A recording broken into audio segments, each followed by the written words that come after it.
morning one and all. So today we are going to discuss on the title of pollination and its types.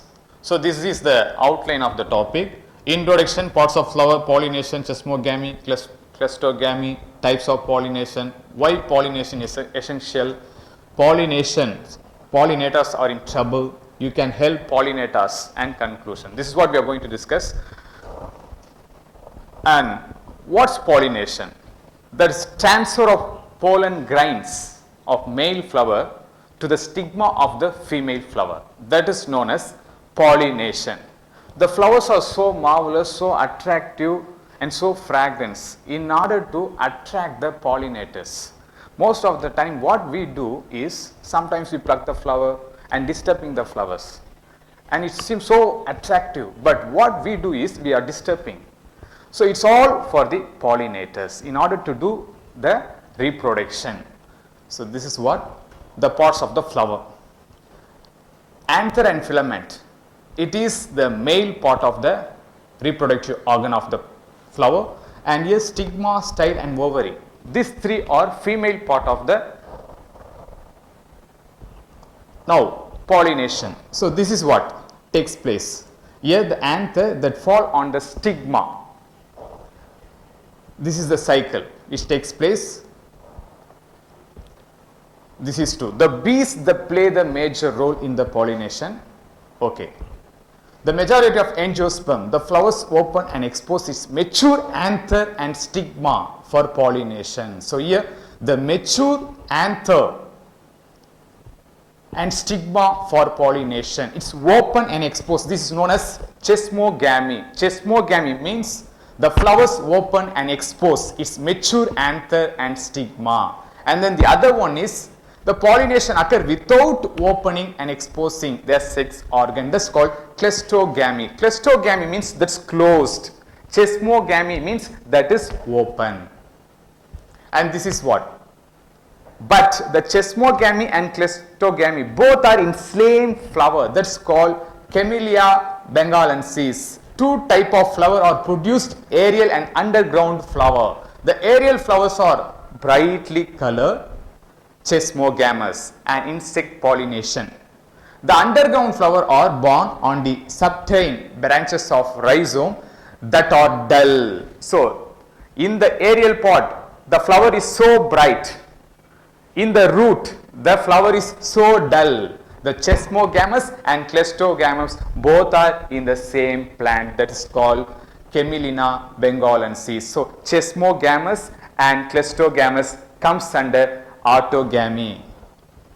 So this is what type of pollination. There are two types. Self pollination is called autogamy, and cross pollination it is called xenogamy or allogamy. So the seismogamy and clusterogamy both are coming under the self pollination is called autogamy. And self pollination we know very well, the transfer of pollen grains from anther to stigma of same flower, that is known as self pollination. So here the pollen falling from a grass species, it's so visible. Then the advantages of cross pollination, self pollination, that is self pollination ensures that recessive characters are eliminated. We know very well. Very often the family members used to say, don't get married with close related relations, because the same characters will be expressed. If there is any genetic disorder, the characters also that will be expressed. That is why people are avoiding to marry the close relative. And here the same thing happens.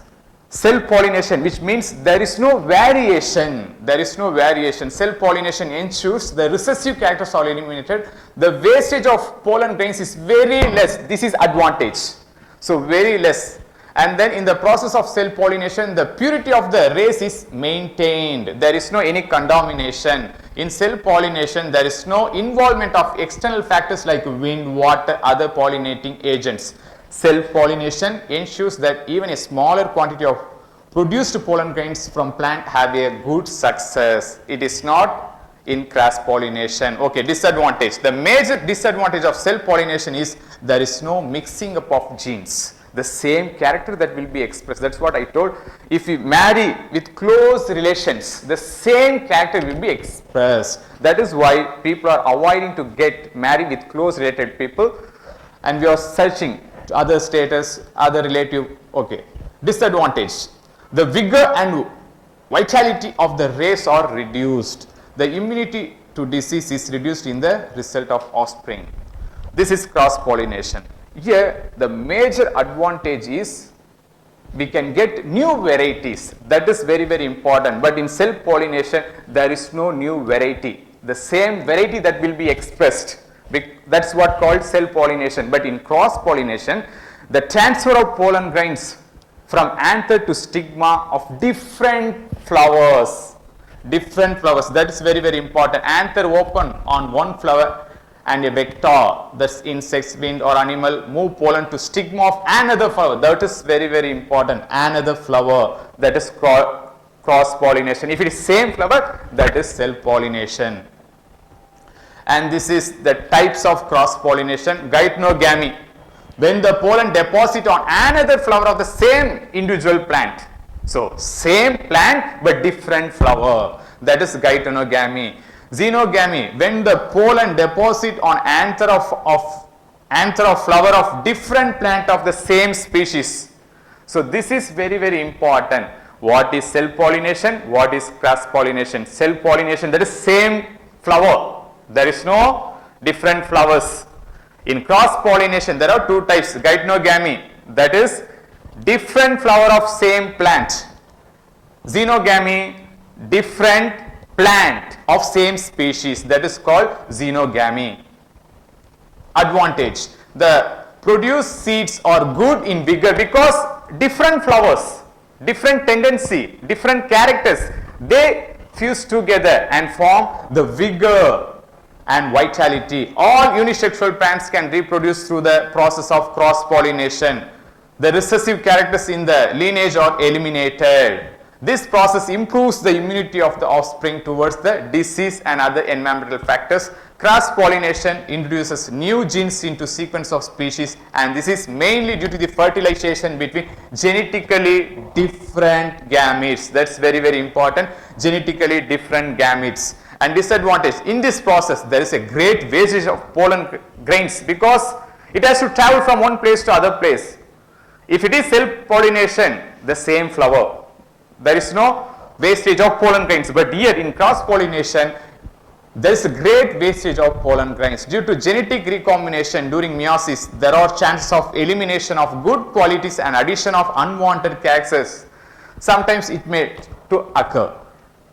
How does pollen get from one flower to another? That is because of the vectors. Wind, water, birds, insects, butterflies, bats and other animals that visit flower. We can call animals or insects, that's pollinators. Okay, pollinators are in trouble. This is fact. Nowadays, because of the disease, parasites, environmental contamination play the major role, the pollinators that we disturb. In today, in the agricultural field, we use diclofenac, some other DDT chemicals. The pollinators, very often they visit the flowers and get the poisons and disappear day by day. That's pollinators are in trouble. Right now, there simply aren't enough pollinators, friendly planting to support. We have to support the pollinators. That's what pollinating agents. So these are the pollinating agents. We have to be so friendly enough with pollinating agents. This is anemophily, that's wind, and hydrophily, water. This is abiotic agents. Abiotic agents and biotic agents. That's beetle, moths, bees, butterflies, snails, birds, bats. In today, these are all in danger condition because of the chemicals that we use in the agriculture. The agents of pollinations. So this is anemophily and hydrophily, both are coming under abiotic, they do not have life. And biotic agents, zoophily. Zoophily, that is animals that bring about pollination, maybe birds, bats, snails and insects. And here ornithophilia, that's ornitho means that is birds. With help of birds the pollination takes place. With help of birds, bats, snails and insects the pollination takes place. Chiropterophilia, that is with help of bats the pollination takes place. Malacophilia, with help of slugs and snails the pollination takes place. And the endomophilia, that's with help of insects. So these are all social living creatures. We have to be so friendly enough and better to avoid some of the chemicals in the field of agriculture. And you can help pollinators. Be a citizen scientist. Take part in a citizen science project that focus on pollinators and their host plant. This is very, very important. For example, butterfly used to sit in some of the plants. That's DVD. In Tamil it's called Konavale. And the butterflies, if you touch a small branch of that plant, number of butterflies will fly from that place. So that is what the pollinators and their host plants, Konavale, DVD, that's one of the fantastic plant, and we have to include the kids. We have to include the kids and to make them to give some awareness regarding what are the pollinators plants. We have to include the kids, plant a pollinator garden. That is, so I visited Auroville Botanical Garden a few years ago. There was a separate garden, that's pollinator garden or butterfly garden. Different type of butterflies are there. That's because of different type of flowering plants they cultivate.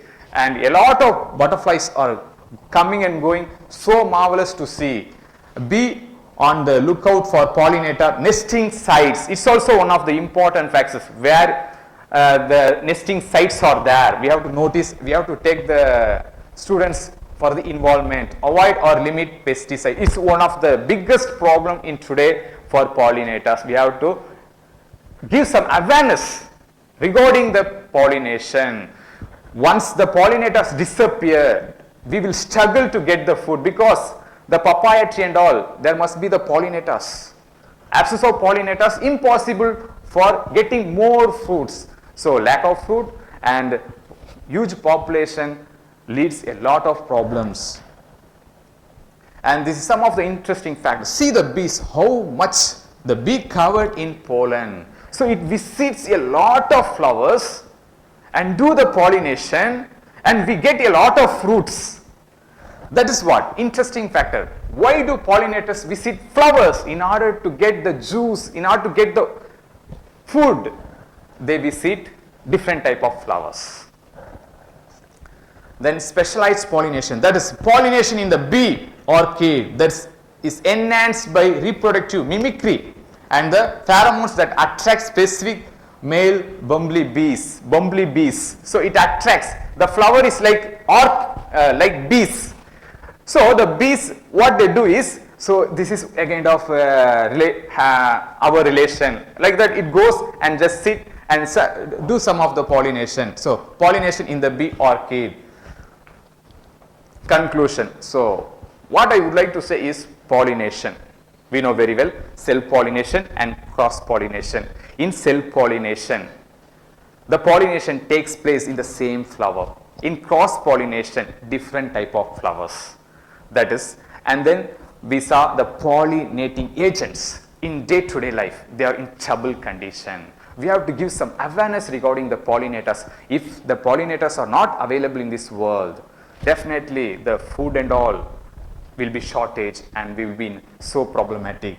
So conclusion, the process of pollination essential to do the life cycle of plants. Pollen is transferred between flowering plants by insect birds. So these are playing the vital role in the pollination. This is what I wanted to say. Thank you.